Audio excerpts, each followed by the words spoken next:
NHL free agency drama, Marco Rossi's contract standoff, and Canucks prospects. Hockey's high-stakes contract standoffs, where loyalty and strategy collide. If there's one thing hotter than NHL summer temperatures, it's the escalating tension between unsigned players and their teams. From star centers to once promising prospects, these situations remind us why contract negotiations can be as intense as playoff hockey. Marco Rossi's contract crossroads. Imagine a stare down where neither side blinks. That's the reality for Minnesota Wild star center Marco Rossi and his team. The restricted free agent, once projected to be a franchise pillar, finds himself locked in a risky game of high-stakes poker. While Rossi reportedly seeks long-term security, understandable after being relegated to the fourth line during the playoffs, the Wild prefer a shorter bridge deal to assess his consistent play before committing. The elephant in the room? Could another team swoop in with an offer sheet? Contract experts warn this could turn into a classic wait or risk scenario, with Rossi potentially staying unsigned until training camp forces one side to blink. But here's the twist. The NHL's offer sheet system often favours cautious teams. What would it take for another GM to gamble on Rossi's potential? Vancouver's goalie triangle. In British Columbia, the party line is clear. Thatcher Demko and Kevin Lankinen are locked in as Vancouver's NHL tandem. But this creates an awkward dynamic for Jiri Patera, the 26-year-old with 7 games of NHL experience last season. Despite his professional showing, Patera now faces a critical question. Will the Canucks find a suitable landing spot or thwart him through waivers, only to lose him for nothing? Thomas Drance of The Athletic paints a mixed picture. While the team has yet to commit to a concrete plan, alternatives like European loans or trade loom large. The clock is ticking on this situation, with organisational depth chart decisions hanging in the balance. The curious case of Lucas Johansen. Let's talk about legacy. Once a first-draft pick, 28th overall in 2016, Lucas Johansen's career has taken a circuitous path. Now 27 and freshly signed to an AHL-only deal with Henderson, the defenseman cumulatively boasts just 9 NHL games across 3 seasons. To some, this appears as a cautionary tale about organisational missteps. But others might argue the Golden Knights are giving him another shot to reinvigorate his prospects. Johansen's 2023-24 numbers with Henderson: 38 games, 11 assists, 28 penalty minutes. A blend of upside and unmet expectations. Questions to spark debate. 1. Should teams prioritise bridge deals for unproven stars, or does that create long-term roster instability? 2. When do prospects transition from 8th chance to organisational deadweight? 3. Is Rossi's situation a microcosm of the restrictive free agent challenges in today's NHL? The floor is yours. Share your takes below. Minnesota Wild off-season debate. Trade Rossi, Kaprizov's contract worries and confidence in Guerin. This off-season has Minnesotans on edge. And we're not just talking about the weather. With major cap space finally returning after years of financial handcuffs, the Wild's loyal fan base watches nervously as President Bill Guerin charts the team's future. Should they cash in on Marco Rossi's rising value? Can Kirill Kaprizov's negotiations wait until fall? And does Guerin's cautious approach show patience or paralysis? Let's unpack what's making Wild country lose sleep. For context, Minnesota finally broke free from Ryan Suter and Zach Parise's contract ghosts this July. Expectations were sky high. Guerin himself openly angled for aggressive roster upgrades. Then, reality hit like a body check.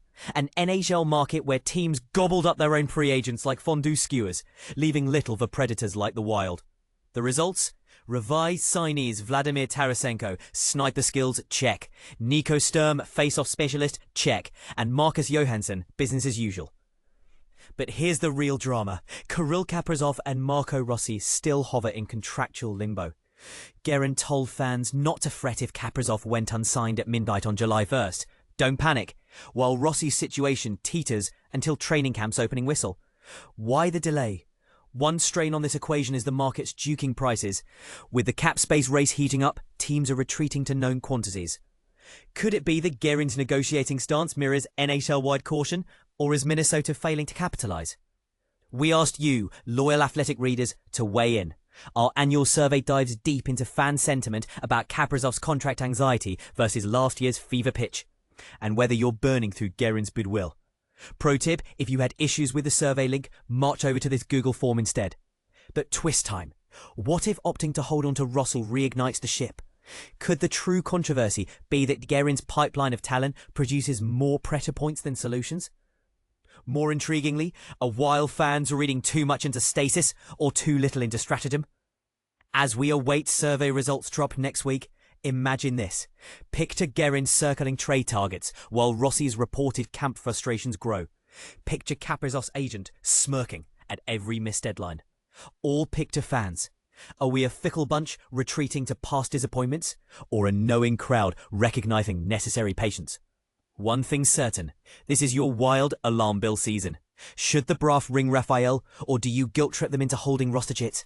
Let's begin the righteous debate below. And P.S. have your voice heard here before Monday's survey close. NHL rumours. Is Marco Rossi the future of the Minnesota Wild?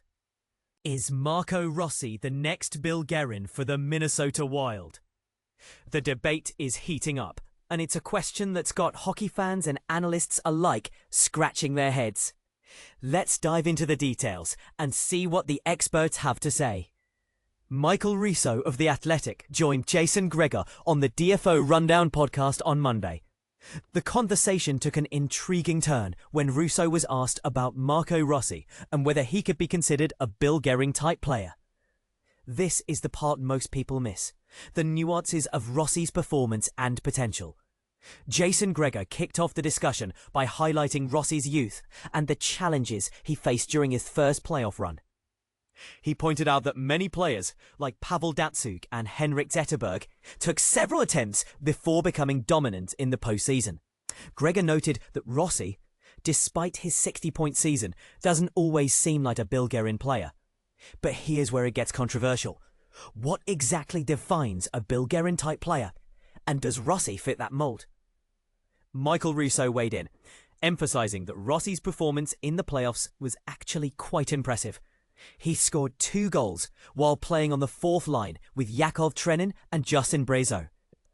Russo acknowledged the concerns about Rossi's ability to handle the physicality and intensity of high-stakes games, especially in a league where teams like Florida and Edmonton set the standard for a tough, gritty style of play. Russo highlighted that teams often look to players like Sam Bennett for that kind of toughness, and Rossi hasn't yet shown that side of his game. The conversation then shifted to the contractual aspects. Russo pointed out that Rossi doesn't have trade protection in his current deal, as he won't be a UFA until 2029. This raises a significant concern for Rossi. If he signs a bridge deal at market value, he might end up being traded to a team he doesn't want to join. This is a critical point that could spark differing opinions among fans and analysts. Do you think Rossi should take the risk and sign a bridge deal? Or should he hold out for a more secure long-term contract? Russo also highlighted Rossi's contributions to the team, especially during the injury-plagued season. When key players like Eriksson Ek and Kaprizov were out, Rossi stepped up and played a crucial role. He even scored a couple of 6-on-5 goals, proving his value to the team. Russo reminded listeners that the Wild made the playoffs by the skin of their teeth, thanks to a miracle goal by Eriksson Ek in the final seconds of the season. Rossi's performance was instrumental in that playoff push. So, where does this leave Rossi and the Minnesota Wild? It's a fascinating situation, and only time will tell how it unfolds. But one thing is clear, Rossi has shown tremendous potential and has earned his place on the team. The question remains, will the Wild recognize his value and give him the support he needs to thrive? And this is where we need your input. Do you think Marco Rossi is a Bill Guerin-type player? Should the Minnesota Wild do more to secure his future with the team? Share your thoughts in the comments below, and let's keep the conversation going.